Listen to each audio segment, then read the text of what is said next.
माने जो भोग रहे उनका जो ज्ञान और वैराग्य है उसकी महिमा है कि वो बनते नहीं है। तो आप कहें उनके तो है ही नहीं, उनके तो है ही नहीं, उनके तो है ही नहीं। आप समझ गए ना। हम इनको सिर उठाने वालों को वैरागी मान लिया है और बाकी को उन्होंने सब वैरागी मान लिया है। उसके भरत चक्रवर्ती के तो वैराग है ही नहीं। जब हमारे कवि चिल्ला चिल्ला के कह गए भरत जी घर ही में बैरागी, भरत जी घर ही में बैरागी। वो सारे वैभव का वर्णन किया पर कवि ने। कितने क्या कितने करोड़, 18 करोड़ हैं घोड़े जिनके, 84 लाख हाथी, ऐसे भरत जी घर ही में 96,000 पत्नियां हैं जिनकी। और वहाँ लिखा है इतने करोड़ गांव हैं, इतने करोड़ नगर हैं, और यहाँ तक लिखा है इतने करोड़ अनाज उठता है, कितने टन, और नमक भी रोजाना कितना उठता है वो भी लिखा है। करोड़ों मन अनाज और लाखों मन नमक। पूरा भजन पढ़ो, समझ गया ना। तो ऐसे भरत जी को ऐसे को वैराग्य समझाना है ना। देखो ज्ञानी बंधे न कर्म के से, बोलो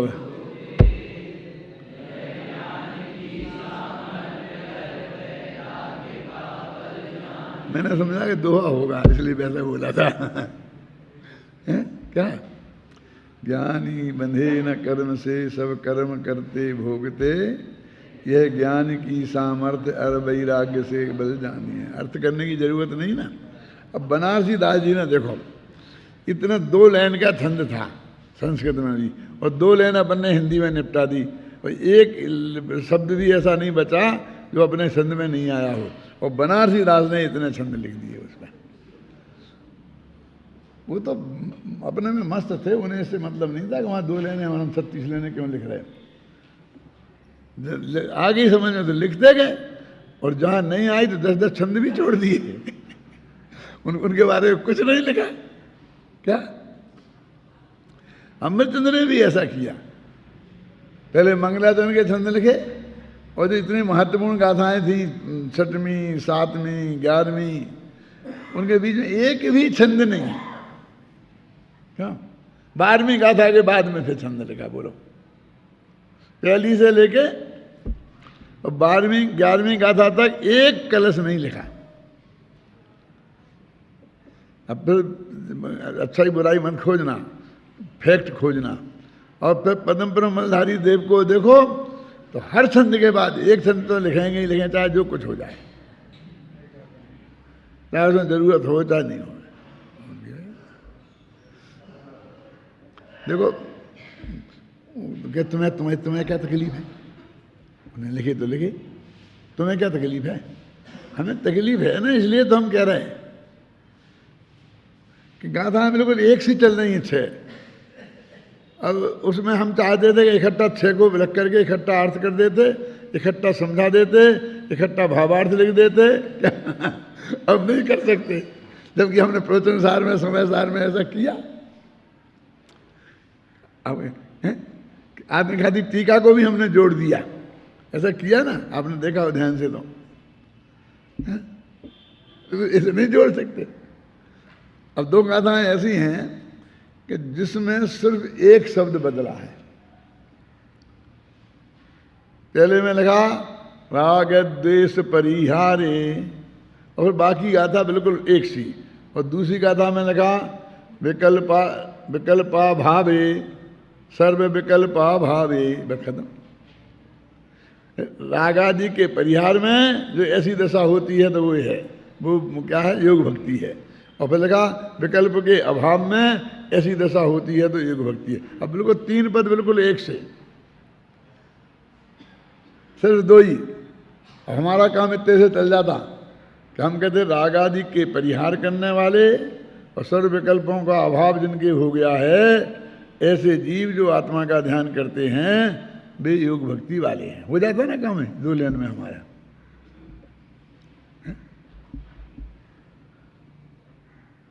इसलिए हमको ये उल्टा लिखना पड़ा। इन 2 गाथाओं में कोई अंतर नहीं है, सब एक शब्द छोड़ दें तो दोनों का एक सा ही भाव है क्या, और इसका ये अर्थ है, इसका ये अर्थ है, बहुत ऐसा लिखना पड़ा। तो ये तो हर एक के नेचर की प्रकृति है। मैंने एक लिखा है इसमें समय सारणशीलन में एक जगह कि अमृतचंद्र की बुद्धि पर जब हृदय हाथ काबिज हो जाता था, बुद्धि हार जाती थी और हृदय जीत जाता था, तब वे कलश लिखने लगते थे। और जब बुद्धि हावी हो जाती थी और हृदय हार जाता था, ख्याल में है ना, तो वे गद्य लिखने लगते थे। क्या समझा? अब वो इतना गंभीर प्रकरण था, पहली गाथा से 11वीं गाथा तक पूरा समय सार उन्हें बताना था, तो उन्हें एक भी छंद लिखने का भाव नहीं आया। और जब वो विषय 12वीं गाथा में हल्का विषय है ना, कैसा कि व्यवहार की भी उपयोगिता है, कहीं कहीं जनमानी में भी व्यवहार कहा है, ऐसा ऐसा है ना, वो प्रयोजनभूत है, ऐसा ऐसा है, तब उन्होंने व्यवहार में ऐसा यद्यपि प्राग पदव्याम वो कलश लिखने का भाव आ गया उन्हें। फिर आगे एक एक गाथा में 3-3 4-4 5-5 कलश, और एक गाथा में तो 20-22 कलश हैं। कौन सी गाथा है बोलो? है कर्ता कर्म अधिकार है ना, ये कैसे बंधु न तथा परस है ना, ये ऐसी उनकी थी। अब देखिए बनारसी दास ने बहुत विस्तार से लिखा है, इसलिए मैंने पीछे छोड़ा है कि इसको अपन पढ़ते हैं बनारसी दास वाले को। महिमा सम्यक ज्ञान की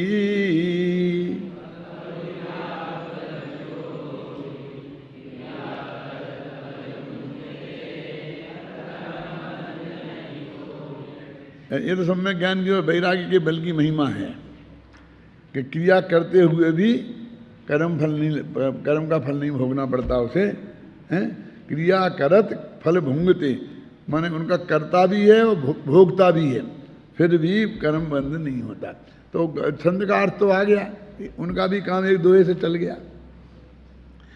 अब तो जो उनका मन रमा, और जो वो पांडे राजमल जी ने जितने उदाहरण दे दे के कलश टीका में उस बात को स्पष्ट की, तो उनने और 2-4 अपनी तरफ से जोड़ के बात करी है। ऐसे पढ़ो शांति से, कोई अच्छी तरह से आगे पढ़ने वाला हो ना, ये जो अच्छी तरह से जो एक तीसरा सवैया पढ़ सकता हो, मनन कवित्व है ना, वह है ना कुंवर सिंह बेचैन जैसे पढ़ता है कभी सम्मेलनों में, वैसे पढ़ो अच्छा कोई हो गला वाला तो। हाँ हाँ, आप लोग भी अपने गुनगुनाना कम से कम, देखना छंद को। हाँ बढ़िया है, देखो। जैसे रूप कौतुक स्वरूप करे नीचे कर्म कौतुकी कहावे, तासो कौन कहे रंग है। जैसे व्यभिचारिणी विचारे व्यभिचार वाको जारही, सो प्रेम भरे तासो चित्त भंग है। जैसे नाई बालक चुमाई करे लाली पाली, जाने ताही और को जदपि वाके अंग है। जैसे ज्ञान नाना भांति कर दूती माने, क्रिया को भिन्न माने आते निकलंग। जैसे निशिवासर कमल रहे पंकहि में, पंकज कहावे पहनवा के नींद भंग। जैसे मंत्रवादी विषधर सो कहावे गात, मंत्र की सकति वाके बिना विषडंग। जैसे जीव गए चिकनाई रहे रुके, पानी में कनक जैसे खाई सो अटक है। जैसे ज्ञानवंत नाना भांति कर दुख खाने, क्रिया को भिन्न माने आते निकलंग है। अब देखिए 2 छंद हैं, दोनों छंदों की अंतिम 2 पंक्तियां बिल्कुल एक सी हैं। इसमें भी देखो कौन सी, तैसे ज्ञानवंत नाना भांति कर तूति ठाने, जाने ताय क्या क्रिया को भिन्न माने याते निकलंक है। नीचे भी है ऊपर भी है, दोनों के अंत में निष्कर्ष तो ये है। अब उन्होंने 6 उदाहरण दिए, तो इसलिए वे पहले में 3 और दूसरे में 3 उदाहरण दिए हैं, और जिससे ये बात सिद्ध की है उनने कि ऐसा लोक में संभव है। अपन कहते हैं कि क्रिया करता और भोगे, करना क्रिया दिखाई दे, करता और भी दिखाई दे, भोगता भी दिखाई देवे, फिर भी वो निष्कलंक है। तो उन्होंने उदाहरण दिया है कैसा, जैसे बड़े लिख रहे थे पंचाशती का अनुशीलन, तो उसमें जो छंदों का उदाहरण कर देते थे तो फिर अर्थ नहीं लिखते थे, वे समझते थे सब अर्थ समझते ही हैं। उन्होंने कहा दादा ये क्या कहते हो, अर्थ लिखो, कौन समझता है, इसमें आपको अर्थ लिखना पड़ेगा क्या। ये जो 400 वर्ष पुरानी हिंदी कौन समझता है, जैसी संस्कृत जैसी है उनके लिए। तो जैसे भूप कौतक करे स्वरूप करे, कौतक स्वरूप करे नीच कर्म, जैसे कोई राजा ने कौतूहल के बस होकर नीच कर्म किया। जैसे कभी कभी नेता लोग करने लगते सफाई का काम, गांधी जी भी करते थे ना, लैट्रिन सफाई करते जाते थे, हैं वे हड़ताल करते थे, भंगियों से कहते थे तुम हड़ताल करो, हाँ ऐसा नहीं, और फिर वो जाके सफाई करते थे कि लोगों से भंगियों के प्रति घृणा कम करने के लिए और जनता को ये बताने के लिए कि यदि कोई हड़ताल करता है तो तुम्हें उसका सामना कैसे करना चाहिए, नहीं तो वे अनाप शनाप मांगे रखेंगे और तुम्हें माननी पड़ेगी। वो तुम अपने हाथ से काम कर लोगे तो काम चलेगा, है ना। ऐसे राजा किसी नाटक में समझ लो, जैसे कोई भूप कौतुक स्वरूप और कौतूहल बस करे नीच कर्म, लेकिन सारी दुनिया उसे कौतुकी कहा है, उसे कौतुकी कहते हैं, पर कोई उसे रंग नहीं मानता। एक उदाहरण अब ऐसे लगाओ, तैसे ज्ञानवंत नाना करकुतूति करे, क्रियासों भिन्न माने आते निकलंक है। अब इसको अपन को क्या करना चाहिए कि ये जो लाइन है जिनने 2 दफ़े दोहराई है, अपन को 8 दफ़े दोहराना चाहिए। अब इनने 2 जगह लिखा, जब 8 जगह लिखना चाहिए था, तो उनने 8 जगह की जगह 2 जगह कर दिया। एक जगह क्यों नहीं किया, एक जगह कर देते, क्योंकि 7 को एक साथ बोलो और फिर 8वां बोलो, 7 माने 6 को एक साथ बोलो और फिर 8वां बोलो, समझ गए ना। जब उन्होंने 3 के बाद 1 रख दिया तो हम 6 के बाद भी तो रख सकते हैं ना, तो क्या दिक्कत हो जाती। वे तो ऐसा ही करते, लेकिन उनकी मजबूरी थी, क्योंकि छंद वो 8-8 लेन के होते कि 4-4 लेन के होते हैं, इसलिए 2 दफ़े उन्हें रखने पड़े। हम चाहें तो अर्थ करते समय हटा सकते हैं क्या, जब हम निष्कर्ष निकाल के लिखें तब उसे हटा सकते हैं। उन्हें तो 2 की मजबूरी थी, गद्य वाले को तो मजबूरी नहीं है ना। यानी ये जगत के सामने बहुत बड़ा प्रश्न। ये बनारसी दास के वो छंद हैं जिन्हें बनारसी दास जी इतने लोकप्रिय छंद थे कि आगरा की गलियों में लोग वैसे गाया करते थे जैसे कि आज सिनेमा के गीत बच्चे गुनगुनाया करते हैं गलियों में, ऐसे गाया करते थे। ये छंद कमजोर हैं, ऐसे छंद बनाकर तुम भगवान की भक्ति नहीं कर सकते क्या। केसरिया चावल लगवाने की क्या जरूरत है।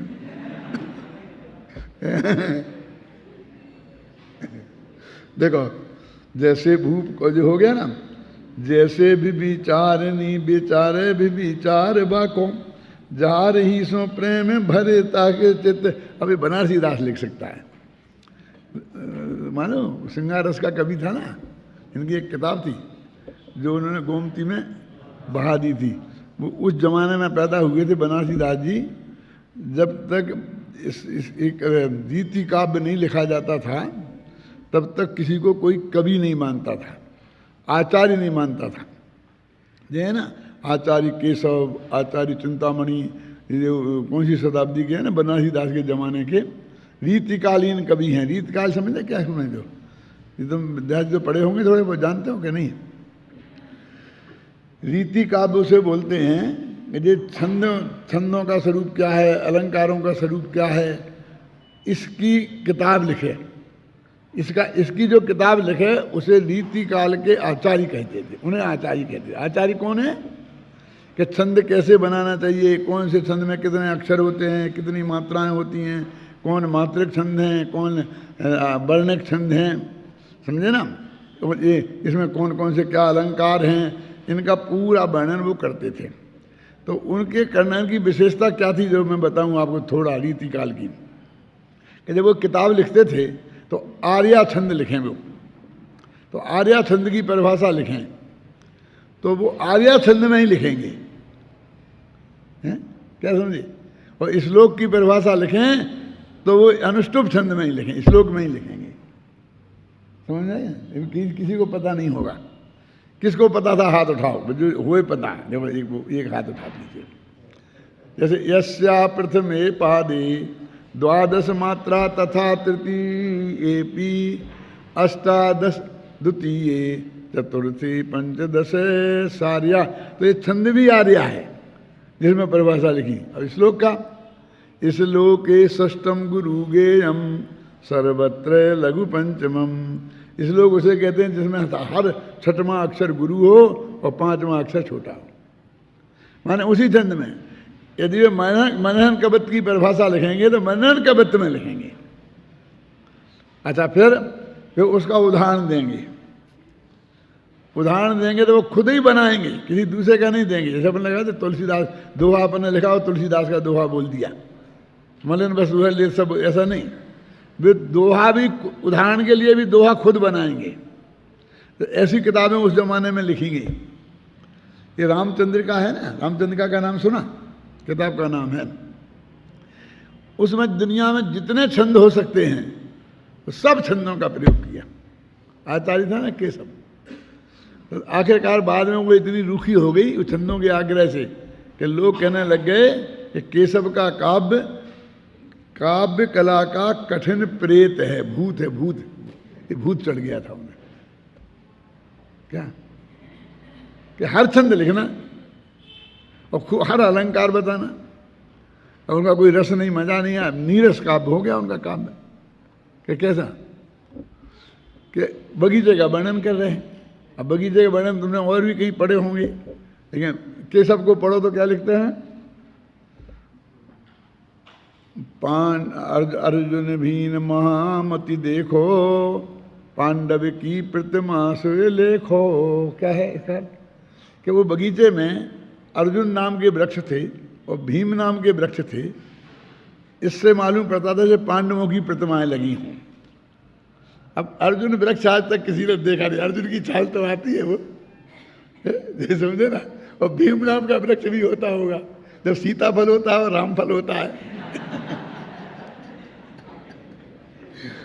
समझ गया ना। तो वो अर्जुन नाम का जो वृक्ष है वो बिल्कुल जंगल में होता है, बिल्कुल रूखा रूखा होता है। जिसे हमारे बुंदेलखंडी में कुआं बोलते, कुआं जानते हो, चंदेरी के पास जंगलों में है बहुत, बिल्कुल रूखा, ना पट्टे ढंग से दिखते हैं ना ये दिखते, बिल्कुल ऐसा है। मैंने देखे वो जंगल में अर्जुन नाम के वृक्ष। अब उनको उसमें शोभा दिख रही, उनने गुलाब का पौधा तो नहीं लगाया, चमेली नहीं बताई। क्यों? अर्जुन और भीम को उन्हें अलंकार बताना था, क्या शब्द अलंकार, कि अर्जुन और भीम, इनके लिए उन्होंने ऐसे लिख दिया। तो वो उनकी वो रीतिकालीन आचीर, ये बनारसी दास रीतिकालीन थे। वो उन कवियों की ये विशेषता है जो वो इस तरह के मतलब प्रयोग करते थे। अब इस छंदों में दो छंद पढ़े, कौन सा अलंकार है?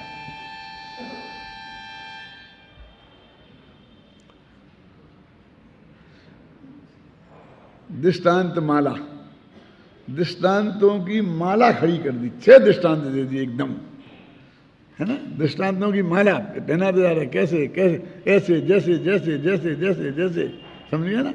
दृष्टांतों की ये माला, ये अलंकार है, समझे ना। जैसे अब इसका अर्थ कर रहा था मैं कि जो कोई व्यभिचारिणी औरत है वो किसी दूसरे से प्रेम करती है और पति से प्रेम नहीं करती है, और है पति के साथ, पति की गोद में बैठी है। अब ये ऐसी कल्पना वही कर सकते हो, अध्यात्म के ग्रंथ में लिख सकते हैं।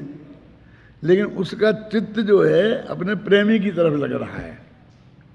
देखो, जैसे विवेचारणी विचारे विविचार बाको, वो प्रेमी के साथ जो उसने राग रंग किया था, भोग भोगे थे, वो उनका विचार कर रही।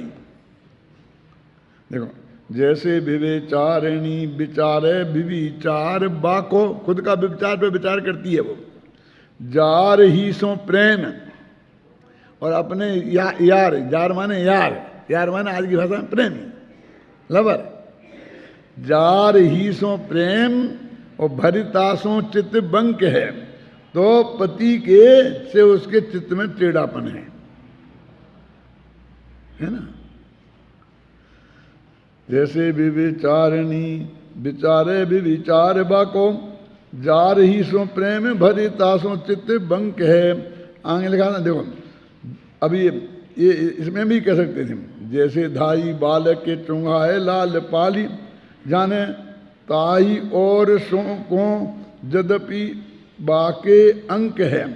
वो बच्चा उसके धाय माँ होती है ना, उसकी गोद में है और उसका दूध पी रहा है, फिर भी उसका प्रेम जो दूर घर पे पड़ा आपका बच्चा है उसके प्रति है।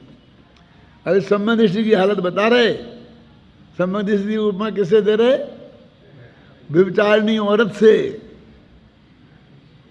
है? कोई अच्छी सीलवती सीता नहीं मिली उन्हें, और उद्धाय माता से, असली माता नहीं दिखी कहीं। देखो तीनों अर्थ समझ में आ गया ना। जैसे भूप कौतुक के स्वरूप करे नीच कर्म, कौतुकी कहावत तासों कौन कहे रंग है। जैसे बेचारणी बेचारे भी विचार बाको, जार ही सो प्रेम भरि तासों चित्त बंक है। जैसे धाई बाले के चुंहाई, चुंहाई माने दूध पिलाना, चुंहाई करे लाल पाली, जाने ताई और को तदपि बाके अंक है। यद्यपि उसकी गोद में दूध का जानते हैं। तैसे ज्ञान बनते नाना भांति करे, तूति करे क्रियासों भिन्न माने, अपने को क्रिया से भिन्न मानते हैं, आते हैं निकलंक हैं। अभी अभी लगा दो आरोप, स्वामी जी इसका अर्थ भी करें तो अभी उन पर देखो देखो ऐसे गंदे उदाहरण देते हैं, ऐसे गंदे उदाहरण देते हैं, ऐसे गंदे उदाहरण देते हैं। अरे वे तो उस छंद का अर्थ कर रहे हैं जो बनारसी दास ने लिखा है। एक कवि ने लिखा क्या, चक्रवर्ती की संपदा पर इंद्र सारिखे भोग, काग बीट सम गिनत हैं सम्यक दृष्टि लोग। ये छंद कांच के मंदिर में इंदौर में लिखा हुआ है। तो कांच का मंदिर उन्होंने बनवाया होगा ना, तो तब वहाँ लिखा जाएगा। गुरुदेव श्री वहाँ इंदौर गए तो कांच के मंदिर दर्शन करने गए, जैसे निगाह डाली तो वो उस पर चली गई, तो उन्हें अच्छा लगा। मैंने उन्हें ये पता नहीं किसने लिखा है, कांच के मंदिर में लिखा है।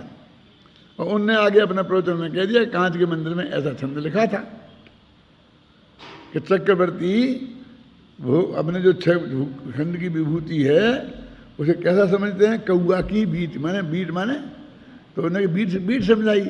उन्हें गुरुदेव को ही समझ में आई होगी बीट क्या है, तो लोगों ने समझाई कि भाई वो बीट होती है, बीट कौए की बीट होती है। कि बीट क्या है, कि वो मल। अब अभी उस शुद्ध भाषा में बोलो जो अपन बोल नहीं सकते, समझा दिया होगा किसी ने। तो उनने वो अर्थ कर दिया कि इसके समान, समझ गया ना।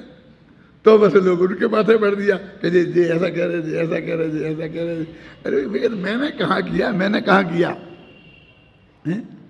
मैं और उसका और आगे अर्थ करता हूँ। कौआ की भ्रष्टा क्यों लिखा, आदमी की लिख देते, आदमी की इतनी भी इज्जत नहीं रखी है।